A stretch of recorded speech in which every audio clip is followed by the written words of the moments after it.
Friends, welcome to Radhima kitchen. எல்லோரும் எப்படி இருக்கீங்க? இன்றைக்கி நம்ம பார்க்க போகிற ரெசிபி என்னென்னு பார்த்தோம்னா ஒரு ஸ்வீட் ரெசிபிங்க. குலோப் ஜாமுன் தான் பார்க்க போகிறோம். ஜாமுன் பண்ணுறதுக்கு என்னென்ன தேவைன்னு பார்த்தோம்னா, ஒரு கப்புக்கு நான் இந்த எம்டிஆர் பிராண்டில் உள்ள குலோப் ஜாமுன் பவுடர் 1 கப்பு கலந்து வச்சுருக்கேன். நான் உங்களுக்கு செஞ்சு காமிக்கிறதுக்கு வேண்டி 1 கப் எடுத்திருக்கேன். அதை ஒரு பவுலில் போட்டு வச்சுருக்கேன். அண்ட் சுகர் பார்த்திங்கன்னா 2 கப்ஸ் எடுத்திருக்கேன். ஏன்னா நம்மளுக்கு மூழ்கிற அளவுக்கு சுகர் சிரப் வேணும். 1 கப்புக்கு 2 கப்ஸ் சுகர் எடுத்திருக்கேன். அண்ட் தேவையான அளவு தண்ணி. அப்புறம் பார்த்திங்கன்னா கீ எதுக்குன்னு பார்த்தோம்னா, உருண்டை பண்ணும்போது கையில் ஒட்டிக்கிறதுக்கு, நல்லா கிராக் இல்லாமல் உருட்டி எடுக்கிறதுக்கும் நல்ல வாசமாகவும் இருக்கும். அண்டு உப்பு தேவையான அளவு. எப்போவுமே ஸ்வீட்ஸ் பண்ணும்போது மைல்டாக உப்பு போட்டுக்கோங்க. அப்புறம் ஏலக்காய் சிரப்பில் போடுறதுக்கு. இதை வச்சு தான் ரொம்ப சூப்பரான இந்த ஜாமுன் பண்ண போகிறோம். வாங்க ரெசிபிக்கு போயிடலாம். ஸ்டெப்புங்க, சுகர் சிரப் ரெடி பண்ணிக்கலாம். இந்த மாதிரி ஒரு பேன் எடுத்து வச்சுக்கோங்க, ஒரு சாஸ் பேன் மாதிரி ஏதாவது. அதில் ஃபஸ்ட்டு சுகர் ஆட் பண்ணிக்கோங்க. ஆட் பண்ணிவிட்டு 2 கப் சுகருக்கு சேம் 2 கப் அளவு தண்ணி விட்டுக்கோங்க.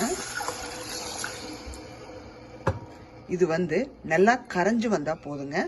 இப்போ இந்த மாதிரி ஒரு மிக்சிங் பவுல் எடுத்துக்கோங்க. அண்ட் இதில் நம்ம எடுத்து வச்சுருக்கிற அந்த 1 கப்பு மில்க் பவுடர்னு சொல்லிக்கலாம் இல்லையா, அதை உள்ளே போட்டுருங்க. இது கூட உப்பு கொஞ்சம் சேர்த்துக்கோங்க. ஜஸ்ட் ஒரு பிஞ்சு சேர்த்தா போதும். சேர்த்துட்டு இந்த கட்டியெல்லாம் நல்லா உடச்சி விட்டுட்டு அதுக்கப்புறமா தண்ணியை தெளித்து நம்ம பிசைஞ்சிக்கலாம். கட்டியெல்லாம் உடச்சி விட்ட பிறகு தண்ணியை தெளித்து தாங்க பிசையணும்.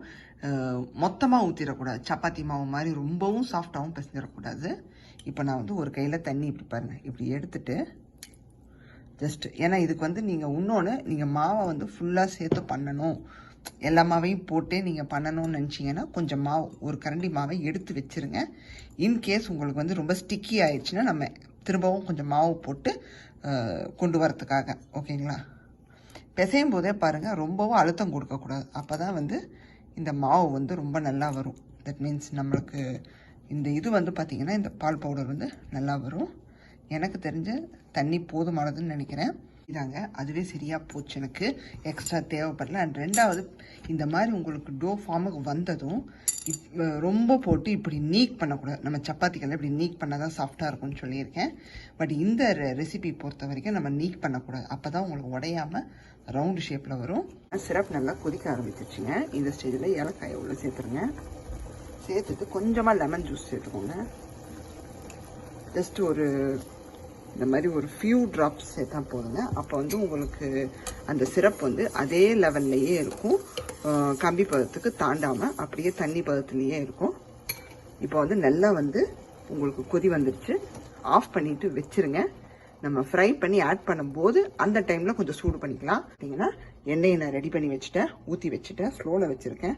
மெல்லமாக இன்க்ரீஸ் பண்ணிக்கோங்க. ஏன்னா ஹை ஃப்ளேமில் வச்சு பண்ணக்கூடாது. ஸ்லோவாக வெந்து கலர் வரணும். அப்போ தான் உங்களுக்கு நல்லாயிருக்கும். அண்ட் ரெண்டாவது, ஃப்ரெஷ் ஆயில் யூஸ் பண்ணிக்கோங்க. நீங்கள் வடை சுட்டதோ இல்லை பூரி சுட்டதோ எடுத்துக்காதீங்க. பார்த்தீங்கன்னா கொஞ்சமாக நெய் எடுத்துக்கோங்க. ரொம்பவும் தேவைப்படாது. லைட்டாக எடுத்துக்கிட்டு கையில் இப்படி அப்ளை பண்ணிக்கோங்க.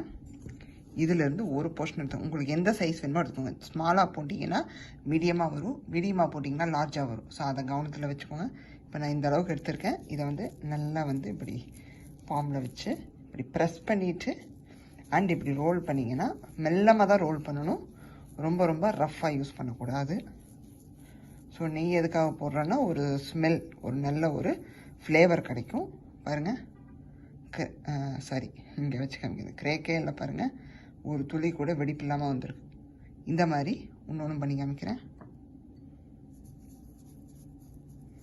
கையில் நல்லா தடவிட்டு இந்த அளவுக்கு எடுத்துக்கோங்க. நீங்கள் எந்த ஷேப் பண்ணாலும் போடலாம். புல்லட் ஷேப்பில் கூட போடலாம். எனக்கு ரொம்ப பிடிக்கும். நம்ம அந்த மாதிரியும் போட்டு தான் எடுக்க போகிறோம்.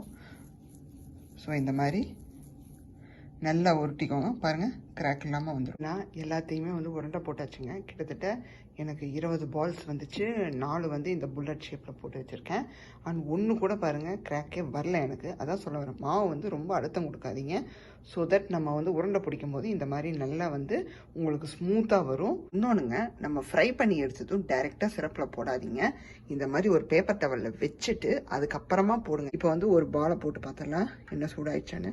போட்டதும் ஸ்லோவாக மேலே வந்துச்சுன்னா இது ஓகேன்னு அர்த்தங்க. டப்புன்னு மேலே வந்துச்சுன்னா என்ன பண்ணுங்கள், ஃபுல்லாக ஃப்ளேமை வந்து டவுனில் போட்டுட்டு இல்லை ஆஃப் பண்ணிவிட்டு கொஞ்சம் சூடு குறைஞ்சதுக்கப்புறம் போடுங்க. இது ரொம்ப ரொம்ப முக்கியம். இப்போது நம்ம பால்ஸை இதோ இப்படி இப்படி மெல்லமாக இப்படி உள்ளே போடுங்க. ஸோ லைட்டாக உங்களுக்கு அந்த பொரியிற இது வருது பார்த்தீங்களா? ஏன்னா டக்குன்னு வந்து வெந்துடக்கூடாது, பொறுமையாக தான் வெந்து வரணும். ஸோ இந்த ப்ராசஸ் மட்டும் நீங்கள் ரொம்ப கவனமாக இருக்கணும். இல்லாட்டி உள்ளே வேகாமல் வெளியே மட்டும் கலரை கொடுத்துரும். இதில் வந்து ரொம்பவும் போடாதீங்க, எண்ணெயில் டம்ப் பண்ணக்கூடாது. நான் கிட்டத்தட்ட ஒரு 5-6 பீஸ் போட்டிருக்கேன். ஸோ இது வந்து பொறுமையாக பொரிஞ்சு வரட்டும். அதுக்கப்புறமா நம்ம மெல்லமாக திருப்பி விடணும், அப்படியே தள்ளி தள்ளி விடணும். அதுதான் இதுக்கும் ரொம்ப முக்கியம். ஸ்லோவாக பாருங்கள், அப்படியே வெந்து வருது. நீங்கள் திருப்பி போடக்கூடாது, ஜஸ்ட் இப்படி புஷ் பண்ணி விட்டாலே போதுமானது. எவ்வளோ அழகாக வந்து பெருசாகுது பாருங்கள், சூப்பராக இருக்குல்ல? நான் சொன்ன அந்த மெத்தடை மட்டும் ஃபாலோ பண்ணிக்கோங்க. ஏன்னா எனக்கும் ஃபஸ்ட் டைம் பண்ணும்போது வரல ஒழுங்காக. பண்ண எனக்கு நல்லா வர ஆரம்பிச்சிருச்சு சூப்பராக. ஸோ உங்களுக்கும் அதை மாதிரி சொல்லலாம் அப்படின்னு. ஏன்னா யார் ஹெல்ப்பும் இல்லாமல் நீங்களே எப்போ வேணுமோ நீங்கள் பண்ணிக்கலாம். அந்த மாதிரி தான் நினச்ச நேரத்தில். இங்கே பாருங்கள், இந்த மாதிரி எண்ணெயை வடித்து டிஷ்யூ பேப்பரில் வச்சுருங்க. எனக்கு சொல்லணும்னு தோணுச்சு. என்னன்னு பார்த்தீங்கன்னா பாருங்கள், எந்த அளவுக்கு வந்திருக்கு பாருங்கள். ஒரு துளி கூட அந்த ஓப்பன் கட்டே வரலை, அப்படியே பால் ஷேப்லேயே இருக்குது. ஸோ நான் சொன்னது மட்டும் ஞாபகத்தில் வச்சுக்கோங்க, ரொம்ப போட்டு இப்படி நீக் பண்ணக்கூடாது சொல்லிக்கணுங்க. எண்ணெயில் வந்து நீங்கள் போட்டதும் உடனே போட்டு கிளறாதீங்க. அதுவே தன்னை போல் புஃப்னு அப்படியே பலூன் மாதிரி எழுந்து மெல்லமாக மேலே வரும். எப்படி நம்ம ஒரு பாலை போட்டு செக் பண்ணோம் என்ன சூடாக இருக்கான்னு, அந்த மாதிரி மெல்லமாக எழுந்து வந்ததுக்கப்புறமா நீங்கள் கரண்டியை வச்சு இப்படி லைட்டாக புஷ் பண்ணி விட்டால் போதுங்க. எவ்வளோ நல்லா வருது பாருங்கள். ஸோ எப்போதுமே இந்த மாதிரி மூழ்கிற அளவுக்கு பெரிய கண்டெய்னராக எடுத்து வச்சுக்கோங்க. ஏன்னா அது ஃப்ரீயாக மூழ்கணும். ரெண்டாவது நம்ம சிரப்புலேருந்து ஊறினதுக்கப்புறம் எடுக்கும்போது உடையாமல் பர்ஃபெக்டாக வரணும், அதுவும் ரொம்ப முக்கியம். ஸோ இது வந்து கிட்டத்தட்ட ஒரு 4-5 ஹவர்ஸ்க்கு நல்லா ஊறட்டுங்க தரோவா. ஊறினதுக்கப்புறமா நம்ம எப்படி வந்திருக்குன்னு பார்க்கலாம். 4-5 ஹவர்ஸ் நான் சொன்ன மாதிரி நல்லா ஊற போட்டோம். நல்லா வந்து ஊறி வந்திருக்கு பாருங்கள். நான் இன்னும் கொஞ்சம் பெரிய கண்டெய்னர் இருந்துச்சு, அதில் மாற்றிட்டேன். ஸோ இன்னும் கொஞ்சம் விலாசமாக இருந்தால் நல்லா இருக்குன்னு சொல்லிட்டு பாருங்கள் எவ்வளோ அழகாக ஊறி அப்படியே வந்து சைஸ் வந்து என்லார்ஜ் ஆகிருக்குன்னு. சர்வ் பண்ணியாச்சுங்க நம்மளுடைய குலோப் ஜாமுனை. எவ்வளோ அழகாக ஊறி வந்திருக்கு பாருங்கள். உங்களுக்கு சாப்பிட்டு காமிச்சிடுறேன். எவ்வளோ அழகாக கட் ஆகுது பாருங்கள், அவ்வளோ சாஃப்டாக இருக்குது. உங்களுக்கு சாப்பிட்டு காமிச்சிடுறேன். அவ்வளோ சாஃப்டாக இருக்குங்க. வெளியே உள்ள எல்லாமே வந்து நல்லா வந்திருக்கு. கட் பண்ணவும் பாருங்கள் ஒரே இதில் கட் ஆகுது. எவ்வளோ நல்லா வந்திருக்கு பாருங்கள். ஸோ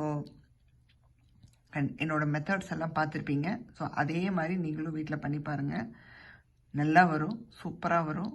கண்டிப்பாக இந்த வீடியோ பிடிச்சிருந்தா லைக் பண்ணுங்கள், ஷேர் பண்ணுங்கள். சப்ஸ்கிரைப் பண்ணாதவங்க ராதிமா கிச்சனை சப்ஸ்கிரைப் பண்ணிடுங்க. மறக்காமல் பெல் பட்டனை கிளிக் பண்ணிடுங்க. அப்போ தான் நான் போடுற வீடியோஸ் உங்களுக்கு நோட்டிஃபிகேஷனில் வந்து சேரும். Meet you next recipe. Bye.